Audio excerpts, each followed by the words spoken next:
If stories about messy love, shattered trust, and twists you never see coming are your thing, then buckle in. This one spirals fast. It started on an ordinary afternoon. I was humming along to a song stuck in my head while folding freshly dried clothes when something unusual caught my attention. A sliver of an envelope sticking out from under the armchair cushion. I almost brushed it off as junk mail. Maybe an old receipt or some forgotten postcard. But when I pulled it free and saw my name written on the front in Lucas's handwriting, a chill crept through me. I didn't know he was preparing to walk away. We'd been married for 6 years, together for 8. Not perfect, but I'd thought we were steady, just two people riding out the usual storms. He'd even kissed me goodbye that morning, the same soft forehead kiss he always gave before leaving for work. Nothing felt off. Nothing hinted at what was waiting for me inside that envelope. His handwriting on the letter was slow and intentional, too neat, like he'd rewritten this message more than once. "I wanted to say this face to face," it began. But I knew I couldn't stay calm long enough to do it. Or stay at all. My legs went weak, and I dropped onto the edge of the sofa. "I found out 3 months ago," the next part read. At first I thought I was imagining it. I didn't want to believe it. "You and Aaron. My closest friend. Aaron." A name I hadn't spoken aloud in months. Not since everything between us ended. "You started working late. You'd come home wearing perfume you didn't leave with. You laughed at messages you kept hidden. And when I checked the tablet, yes, the one synced to your phone, I saw everything. Photos. The conversations. Jokes. What you said about me." My stomach turned. Lucas had known. He had lived with that knowledge, pretending our life was normal while carrying the truth alone. "I waited," the letter continued. "I wanted to hear it from you. Asked if something was wrong. Gave you chances. You never told me.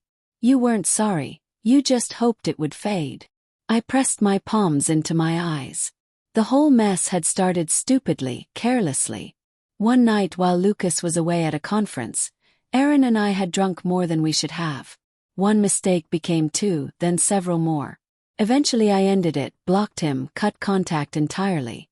I convinced myself it was done, that it meant nothing, that Lucas would never find out.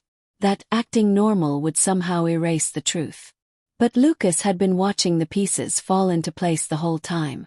When I looked up again, the house felt emptier, like he had already disappeared. His watch was gone from the nightstand. Half his shirt's missing.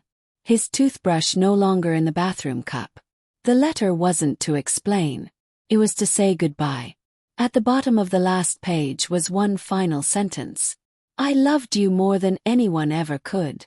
And that's what hurts the most." No signature. No name.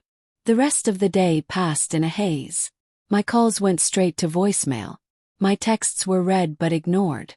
When I drove to his office, his assistant told me he'd taken an indefinite leave and wouldn't be reachable. Out of desperation, I called Aaron. He sounded startled, almost offended. "You think I told him?" he snapped. "Why would I destroy my own life too?" Hung up. And that's when it hit me. Lucas hadn't needed anyone to confess. He figured it out himself.